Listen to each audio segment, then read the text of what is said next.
Shalom bien-aimés du Seigneur, nous poursuivons toujours dans le livre de l'Ecclésiastique, chapitre 3. Soyez bénis, bien-aimés du Seigneur. Persévérez à lire et à méditer et garder la parole du Seigneur chère, toujours. À partager la parole du Seigneur afin de fortifier les uns les autres et de rendre toute la gloire, l'honneur à Dieu Tout-Puissant. Car le Seigneur Jésus-Christ est à la porte. Nous allons prendre la lecture maintenant dans le livre de l'Ecclésiastique, chapitre 3. Les devoirs envers les parents. Devoir envers nos parents. Gloire à Jésus, nous lisons dans le nom du Seigneur.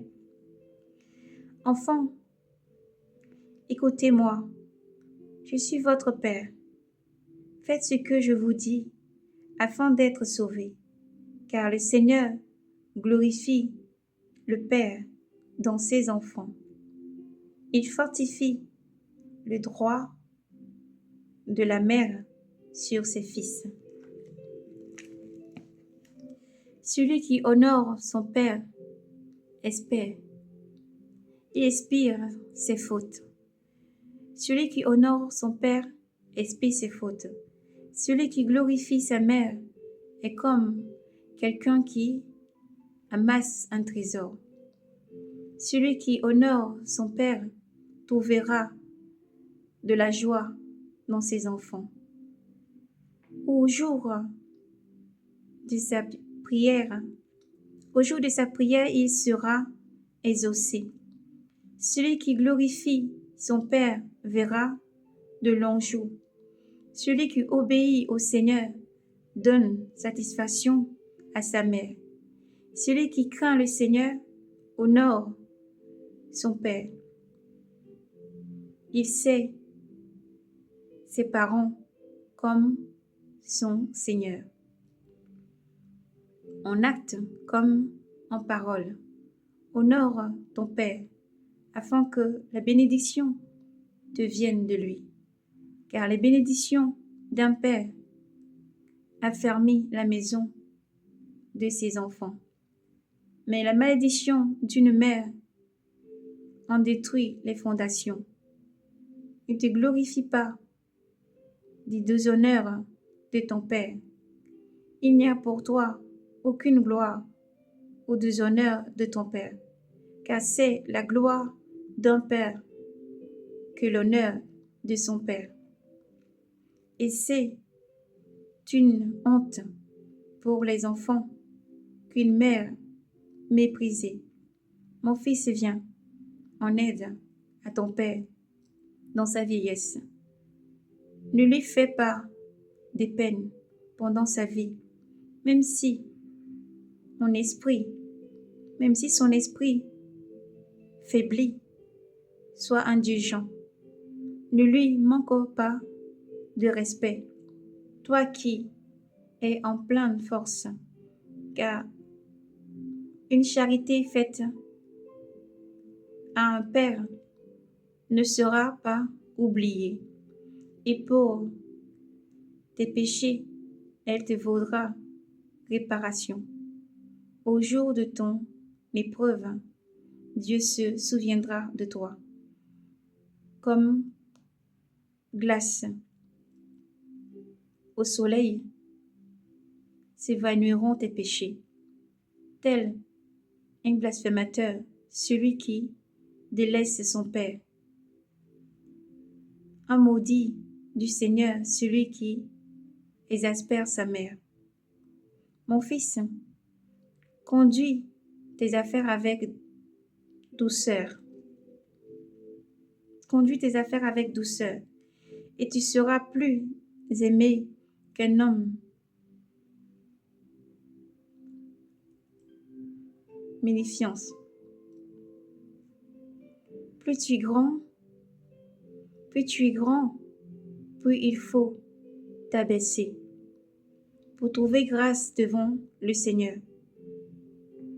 Nombreux sont les gens hautains et fameux, mais c'est aux humbles qu'il révèle ses secrets, car grand est la puissance du Seigneur.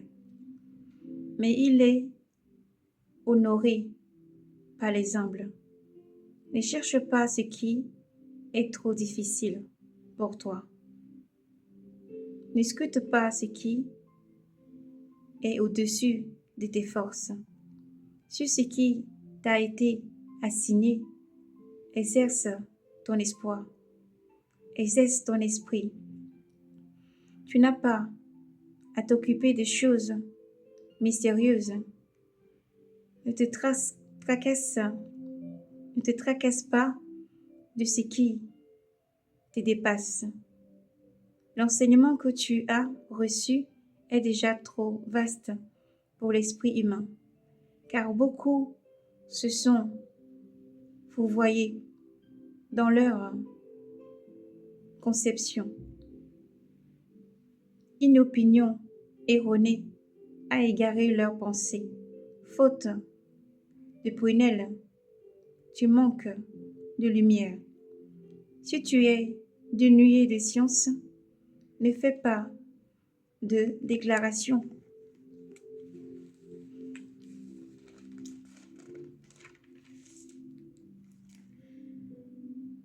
Un cœur obstiné finira dans le malheur, et qui aime le danger y périra.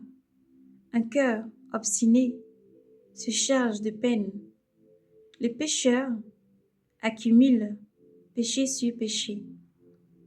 Au mal de l'orgueilleux, il n'est pas de guérison, car la méchanceté est enracinée en lui. L'homme prudent médite en son cœur les paraboles. Une oreille qui l'écoute s'est rêvé et s'est rêvé, et c'est le rêve du sage. L'eau était les flammes. L'eau éteint les flammes. L'aumône remet les péchés. Qui répond par un bienfait prépare l'avenir. Il prépare l'avenir au jour de sa chute. Il trouvera un soutien. Gloire à Yahvé. Et Dieu vous bénisse et vous garde et vous donne la persévérance, la constance pour mettre en pratique toutes ces douces paroles du Seigneur. Puissez se poser sur votre cœur tel un douce sondé qui descend du ciel pour rafraîchir, pour continuer encore à vous donner la constance, la persévérance, à persévérer, à faire le bien, car le Seigneur arrive. Shalom, Maranatha.